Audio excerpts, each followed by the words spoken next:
안녕하세요. 어제 보고 오늘 또 봅니다. 오늘 일주일 내내 봐야 돼요. 월요일부터 토요일까지 고난주간 위해서 저희가 짧은 영상을 준비했어요. 같이 묵상하고요. 또 좀 의미 있는 시간을 보냈으면 좋겠다는 생각이 들어서 준비를 했으니까요. 함께 잘 따라와 주시면 좋겠고, 특별히 이제 요거 소폰 나눠드렸죠? 별로 좋아하는 선물은 아니었을 거예요. 그러나 여러분의 영적인 것들을 제가 좀 책임져야 되기에 보내드렸습니다. 다음 주에 우리 얼굴 봅시다. 어쨌든 자, 저도 열심히 이렇게 손으로 썼어요. 한번 여러분 요즘 글로 막 성경 써본 지 오래됐죠? 좀 같이 진행하면 좋겠고요. 아침에 일어나서 이거 같이 쓰시고 하루를 보내셔도 너무 좋고, 또 8시 반에 저희 교회 저녁에 8시 반에 집회가 있습니다. 그 집회 전에 한 30분 전쯤 요거 펴서 성경 같이 쓰시고 집회 드리시는 것도 좋고, 또 8시 반에 집회 드리고 나서 요거 이제 마지막 필사하면서 하루를 마무리하는 것도 좋을 것 같습니다. 어쨌든 의미 있게 고난 주간을 잘 보내셨으면 좋겠는데, 여러분 고난 주간은요 우울한 주간이 아닙니다. 고난 주간이고 막 우울하게 살아야 되고 막 이런 거 아닙니다. 고난 주간은 예수 그리스도의 십자가를 생각하면서 정말 저희가 더 적극적으로 오늘을 살아야 하는 날입니다. 고난 주간에 웃으면 안 되냐고요? 아니요, 그렇진 않습니다. 물론 너무 유희적인 것들을 쫓아가는 건 조금 고민해 봐야죠. 예수님이 고난당한 주간이시니까요. 그렇다고 해서 우울하게 있을 필요는 없어요. 예수님 돌아가심이 나를 위해서고, 나는 그래서 오늘 하루를, 그 귀한 오늘 하루를 열심히 최선을 다해서 사는 겁니다. 씩씩하게. 그게 고난주간이에요. 어쨌든 자, 첫날입니다. 예수님께서 이제 어제 종려주일이죠. 종려주일에는요 이제 예루살렘에 들어오셨어요. 예루살렘에 처음 들어오신 게 아니라 여러 번 들어오셨습니다. 근데 이번이 좀 특별해요. 예수님에게는 이제 사실 십자가에 달려 돌아가시려는 죽음의 마지막 예루살렘 입성이 되겠고요. 이스라엘 사람들에게는 의미가 좀 달랐습니다. 이스라엘 사람들이 종려나무 가지와 옷을 막 흔들면서 예수님을 맞이했는데, 이게 종려나무예요. 야자수 같이 생겼죠. 잎프라기가 엄청 커요. 사람 키만한 잎을 막 흔들고 또 땅에 깔면서 예수님 맞이했습니다. 이거는 사실 왕의 행차 때 하는 일이거든요. 그러니까 이스라엘 사람들은 예수님을 그러면서 다윗의 자손 예수여. 그 당시에 이스라엘 사람들은 다윗의 자손은 더가 붙어서 한 명이 그 누군가를 열렬히 기다렸습니다. 물론 영적인 메시아로도 기다렸지만 사실 이들은 이 당시에 예수님을 정치적인 왕으로 많이 기다렸어요. 왜요? 사실 다윗과 같은 왕이라고 해서 이 사람들은 전체를 또 평정할 거라는 생각을 했었거든요. 육체적으로. 예수님 보세요. 오병이어를 통해서 먹는 문제 해결하셨죠. 그 다음에 문둥병, 이거는 신이 내린 저주라고 생각해서 아무도 못 고친다 생각했는데 문둥병 고쳤죠. 귀신들 내어쫓죠. 서기관 바리새인들 제사장들하고 아무리 말다툼을 해도 한마디도 지신 적이 없죠. 오히려 예수님이 다 승리하고 그 사람들 고개 숙이죠.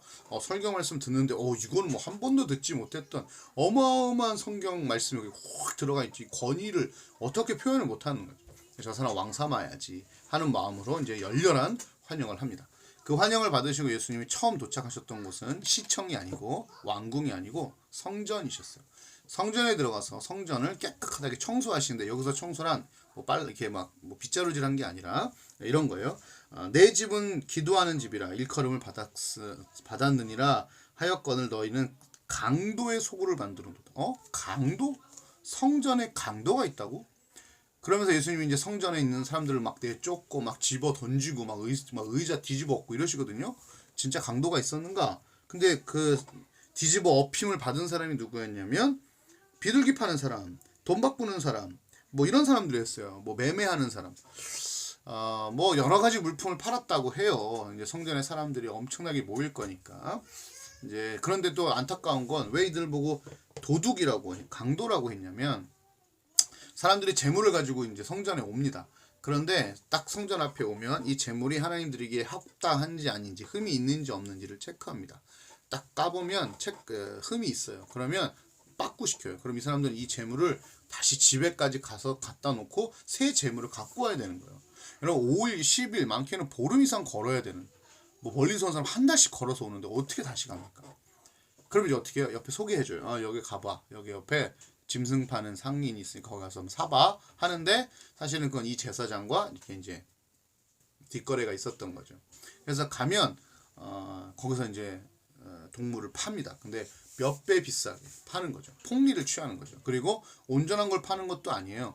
그럼 이제 맞바꿔요. 그래서 그 사람이 갖고 온 동물을 받아주고 이제 흠없는 동물을 내보내주면서 꽤 많은 돈을 덤으로 받는 거죠. 그런데 사실 이 동물도 흠이 없는 건 아니에요. 흠이 있어요. 근데 이제 둘이 제사장하고 짝짝꿍이 됐으니까 그거 가지고 제사장한테 오면 흠 없어 들어가 이런 짓을 한 거예요. 그러니까 도둑이죠. 강도죠. 폭리를 취한 거죠. 거기에 이제 성전에만 사용하는 동전이 있었어요. 그래서 성전에서 뭘 살려면 일반 쓰던 돈을 성전 돈으로 바꿔야 됩니다. 근데 이 시즌이 되면 환율을 엄청나게 높여가지고 바꿔주는 거예요. 폭리를 취한 거죠. 그러니까 강도라고 하는 거예요. 그러니까 하나님에게 예배드리는 그 날을 이용해서 제사장과 장사치들과 돈 바꾸는 사람들이 폭리를 취했던 겁니다. 그래서 예수님이 일단 그거부터 일단 뒤집어 엎으신 거죠. 그러면서 예수님께서 이제 그 일들을 막 하시니까 이 제사장들과 서기관들이 화가 난 거예요. 도대체 왜 저래? 뭐라고 말은 못 하겠고. 왜냐면 성경 구조를 이용하셨잖아요. 기도하는 집인데 왜 여기서 장사해? 와, 돌아버리는 거죠. 그래도 화가 난.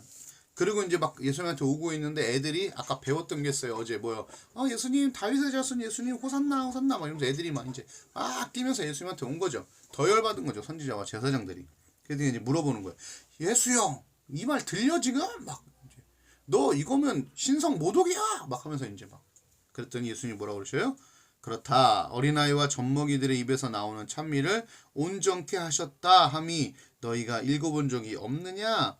예, 이게 무슨 말이에요? 이게 시편 8편 2절에 있는 말씀을 인용하면서 너네 성경 몰라? 메시아를 위해서 아이들이 외치는 것을 몰라? 하면서 예수님이 좀 강력하게 나가십니다. 첫날은 그래서 성전을 작사를 내고 좀 예수님에게 해코지를 하려 했던 성전 저렇게 부셔버렸어? 우리가 한번 해보지 하고 대제사장들과 서기관들이 나오는 그 사람들도 완전히 그냥 작사를 내시는. 그래서 성전을 성전답게 만들지 못했던 부분들을 먼저 체크하신 게 첫날입니다. 우리 안에는 무엇이 자리 잡고 있는가? 우리 교회는 나에게 어떤 의미고 하나님은 나에게 어떤 의미였는가? 내 안에 혹시 성전 안에 잡동사니가 너무 많지는 않았는가? 오늘 한번 돌아보실 수 있는 하루가 되었으면 좋겠습니다. 기도하겠습니다. 하나님, 오늘도 주님 앞에 나아갑니다. 성전을 제일 먼저 청소하셨습니다. 말은 예배를 드리는 것 같았으나 이 사람들에게는 예배보다 더 중요한 것이 장사였던 것 같습니다. 예배를 이용해서 돈벌이를 하는, 예배를 이용해서 자기 사리사욕을 채우는 일들이 있었습니다.